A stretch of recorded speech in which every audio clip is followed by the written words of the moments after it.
फर्श। फर्श एक इमारत के क्षैतिज संरचनात्मक तत्व हैं जो आवास के उद्देश्य के लिए इमारत को स्तरों में विभाजित करते हैं। फर्श क्षैतिज नर्म संरचनाएं हैं जो हमें सहज महसूस कराती हैं। अच्छी फ्लोरिंग की विशेषताएं। एक अच्छी गुणवत्ता वाली फर्श में निम्नलिखित विशेषताएं होनी चाहिए। 1. यह टिकाऊ होना चाहिए। 2. फर्श साफ करने में आसान होना चाहिए। 3. यह चलने पर कोई आवाज नहीं करना चाहिए या शोर रहित होना चाहिए। 4. फर्श की दिखावट अच्छी होनी चाहिए। 5. यह नमी से मुक्त होना चाहिए। 6. इसे गर्मी प्रतिरोधी और आग प्रतिरोधी होना चाहिए। 7. एक फर्श की रखरखाव लागत सस्ती होनी चाहिए। एक फर्श के घटक। आमतौर पर एक फर्श के दो भाग होते हैं। 1. सब फ्लो या बेस कोर्स। 2. फ्लो कवरिंग या फ्लोरिंग। 1. सब फ्लो या बेस कोर्स। संरचनात्मक घटक जो फर्श को ढकने का समर्थन करता है उसे सब फ्लोर या बेस कोर्स के रूप में जाना जाता है। हर मंजिल के लिए फ्लो बेस ऑब्जेक्ट फर्श को कवर करने के लिए उचित समर्थन देना है ताकि यह नीचे न बैठ जाए, और यह थर्मल इंसुलेशन और नमी प्रतिरोध भी प्रदान करता है। 2. फ्लो कवरिंग या फ्लोरिंग। फर्श के आधार पर आवासीय और वाणिज्यिक भवनों के लिए परिष्करण सामग्री के साथ एक आवरण किया जाता है और प्रत्येक सामग्री के अपने फायदे और नुकसान होते हैं। अधिकतर आम फर्श कवरिंग सामग्री मिट्टी, ईंटें, लकड़ी, डामर, कंक्रीट, मोज़ेक, टाइलें, पत्थर, पीवीसी आदि हैं। फ्लोरिंग के प्रकार। फर्श के सबसे सामान्य प्रकार इस प्रकार हैं। 1. मिट्टी का फर्श। 2. ईंट का फर्श। 3. पत्थर का फर्श। 4. Tile flooring. 5. Cement concrete flooring. 6. Mosaic या टेराजो फ्लोरिंग। 7. इमारती लकड़ी का फर्श।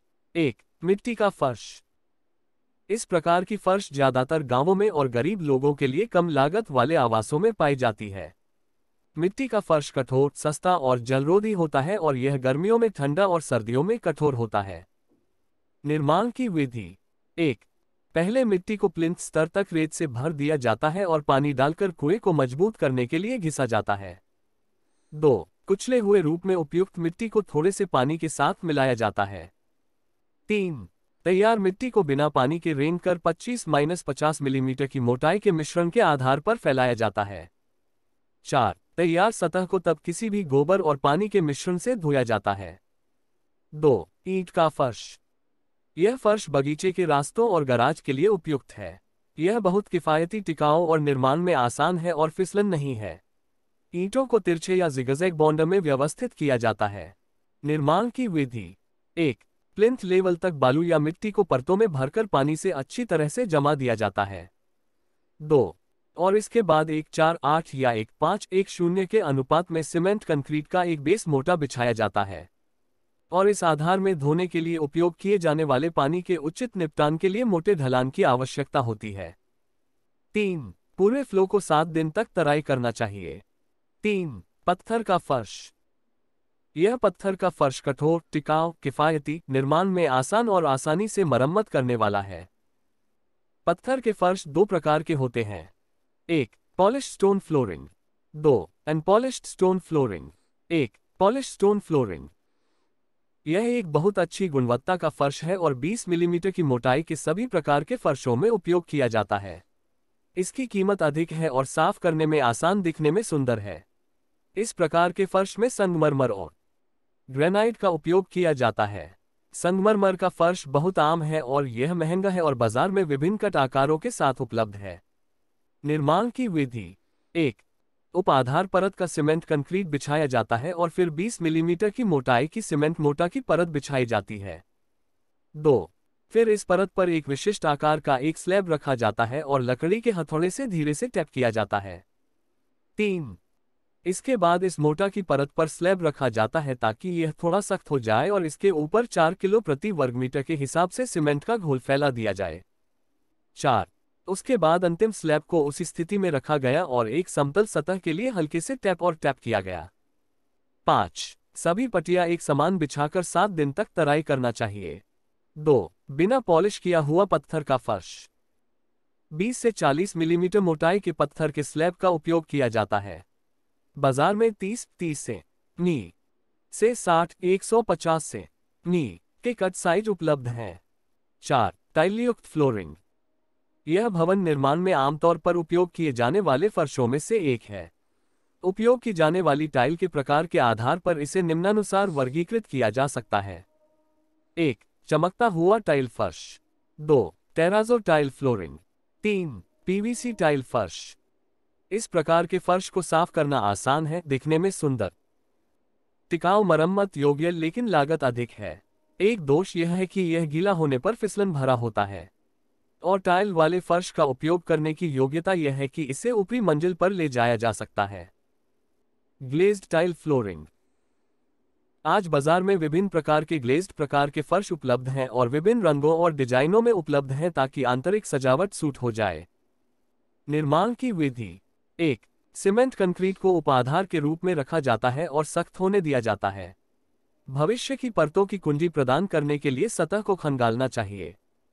2. 1. 3 सीमेंट मोटा को सबग्रेड के ऊपर 10 से 12 मिलीमीटर की मोटाई तक बिछाया जाता है और एक दिन के लिए इसे सख्त होने दिया जाता है। 3. अगले दिन सीमेंट के घोल को बिस्तर के मोटा कोर्स पर रखा जाता है और उसके बाद टाइल को उस स्थिति में रखा जाता है और धीरे से मैलेट से टैप किया जाता है। यह देखने के लिए ध्यान रखा जाना चाहिए कि जोड़ सीधे हों। 4. जॉइंट जितना हो सके उतना पतला होना चाहिए और उसके बाद सतह को पोंछकर साफ कर लेना चाहिए। 5. पूरे फर्श को 7 दिनों तक तराई करना चाहिए। टेराजो टाइल फ्लोरिंग। ये टाइलें मानक आकार में बाजार में उपलब्ध हैं। टाइलें सीमेंट मोटा अनुपात 1:3 लेयर बैकिंग और सीमेंट की 5 से 6 मिलीमीटर मोटी परत से बनी और बनी होती हैं। PVC tile flooring. PVC tile फर्श की सतह चिकनी होती है और इसे साफ करना आसान होता है। यह सुरुचिपूर्ण, लचीला, आसान और निर्माण में त्वरित है। इस प्रकार की फर्श विभिन्न रंगों के एक रंग संयोजन में उपलब्ध है और भोजन कक्ष, शयन कक्ष और रहने वाले कमरे के लिए बहुत उपयुक्त है। पीवीसी फर्श का प्राथमिक नुकसान यह है कि यह आग प्रतिरोधी नहीं है। 5. Cement concrete flooring. यह आमतौर पर उपयोग किए जाने वाले प्रकार के फर्शों में से एक है और सभी प्रकार के कमरों के लिए सबसे उपयुक्त है। सीमेंट कंक्रीट का फर्श टिकाऊ, चिकना, दिखने में मनभावन होता है। इसमें घिसावरोधी के अच्छे गुण होते हैं और यह किफायती है। इस प्रकार के फर्श का एकमात्र नुकसान यह है कि इसे निशान तक ठीक नहीं किया जा सकता है। निर्माण की विधि। 1. मोरम या मिट्टी से प्लिंथ का भराव फर्श के स्तर से 10 सेमी नीचे तक किया जाता है और अच्छी तरह से जमाया जाता है। इस सघन सतह पर रेत की 10 से नी या यदि ढलान की आवश्यकता है तो ढलान प्रदान करें। 2. 1, 4, 8 और 1, 5:10 के अनुपात के सीमेंट कंक्रीट सीमेंट एग्रीगेट और ओवरबर्न ब्रिक एग्रीगेट को 10 सेमी की मोटाई और अच्छी तरह से कॉम्पैक्ट किया जाता है। पर्याप्त समय के लिए इसे सख्त होने दिया जाता है। 3. जब क्षेत्र पूरी तरह से कठोर हो जाता है तो पूरे क्षेत्र को साफ कर दिया जाता है और पूरे क्षेत्र को 3 मिलीमीटर मोटाई के कांच और एल्यूमीनियम स्ट्रिप्स का उपयोग करके 1 मीटर से 2 मीटर में विभाजित किया जाता है। 4. इसके बाद सतह पर पानी का छिड़काव किया जाता है और उस पर सीमेंट की चिकनी परत चढ़ाई जाती है। 5. 7 दिन तक तराई करना चाहिए। 6. मोज़ेक या टेराजो फ्लोरिंग। टेराजो फर्श का सबसे आम प्रकार है, लेकिन जब सादे सीमेंट कंक्रीट सीमेंट फर्श की तुलना में यह अधिक महंगा होता है। दिखने में यह साफ करना आसान है और इसमें चमकदार और स्मूथ फिनिश है। इस प्रकार के फर्श में 2 परतें होती हैं, नीचे की परत